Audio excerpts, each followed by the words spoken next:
নমস্কার বন্ধুরা, আজকে আমি পটল পোস্তর রেসিপি একটু অন্যভাবে খুব তাড়াতাড়ি তোমাদের সাথে শেয়ার করছি, দেখে নাও।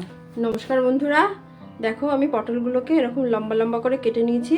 এখানে 350 মতন পটল আছে, আর পটলগুলো খোসা ছাড়িয়ে আমি বীজগুলো ছাড়িয়ে নিয়েছি। আর আলুগুলো দেখো এইভাবে লম্বা করে কেটে নিয়েছি, একটু মোটা মোটাই আছে। তোমরা যদি চাও আলু ছাড়াও রান্না করতে পারো। এবার দেখো আমি কিভাবে রান্নাটা করছি। কড়াই গরম হয়ে গেছে, কড়াইতে আমি সর্ষের তেল দিচ্ছি। সর্ষের তেলে আমি রান্নাটা করব, আর পটল আলুগুলো ফার্স্টে ভেজে নিচ্ছি।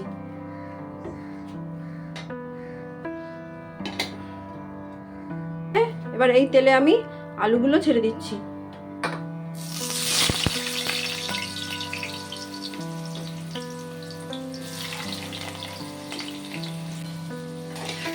দুই তিন মিনিট পর আমি পটলগুলো দেব।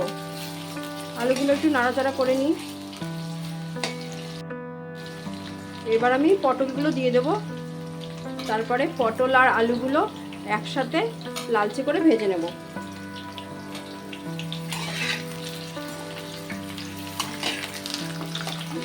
ভালো করে ভাজতে হবে। এবার আমি এর মধ্যে নুন আর হলুদ দিয়ে দেব।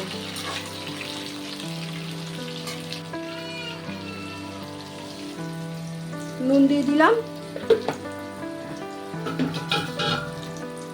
দিয়ে ভালো করে নাড়িয়ে চাড়িয়ে নেব। দেখো আমার পটলগুলো আর আলুগুলো লালচে হয়ে গেছে, আমার লাল লাল করে ভাজা হয়ে গেছে। এবার আমি এগুলো নামিয়ে নেব।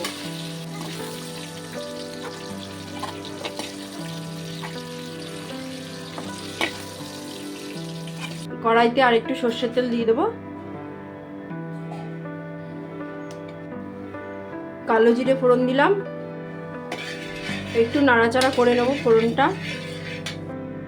এই সামান্য অল্প একটু আদা আমি এর মধ্যে ঘষে দিয়ে দিচ্ছি।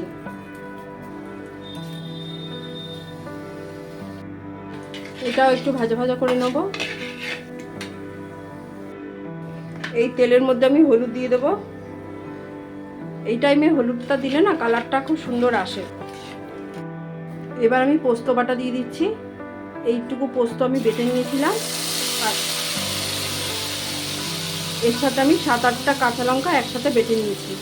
এবার এটা ধুয়ে একটু জলটা দিয়ে দেবো এর মধ্যে। বাটি ধুয়ে জলটা দিয়ে দিয়েছি। এবার ভালো করে কষিয়ে নেব। হাফ চামচ মতন জিরে গুঁড়ো আর হাফ চামচ মতন ধনে দেবো, মানে ধনের গুঁড়ো দিয়ে মিশিয়ে নিয়ে ভালো করে কষিয়ে নেব। একটু সময় হাতে নিয়ে কষাবো। দেখো আমার কষানো হয়ে গেছে, সাইড দিয়ে তেল বেরিয়ে গেছে। এবার আমি এর মধ্যে পটল আর আলুগুলো দিয়ে দেবো, দিয়ে ভালো করে মিশিয়ে নেব।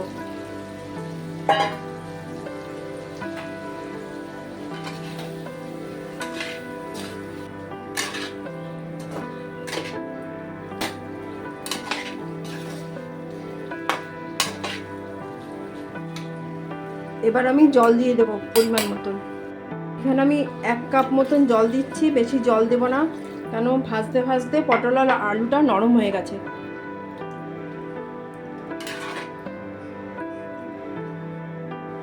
নুন দিয়ে দিলাম পরিমাণ মতন, নাড়িয়ে নিয়ে ঢেকে রাখবো। 7-8 মিনিট ঢাকলেই হবে। 8 মিনিট পর ফিরে আসলাম। এই সময় পটল আর আলুটা খুব ভালোভাবে নরম হয়ে গেছে। এবার একটু নাড়ি চাড়িয়ে নিচ্ছি, ভালো করে একটু নাড়ি চাড়িয়ে নেব।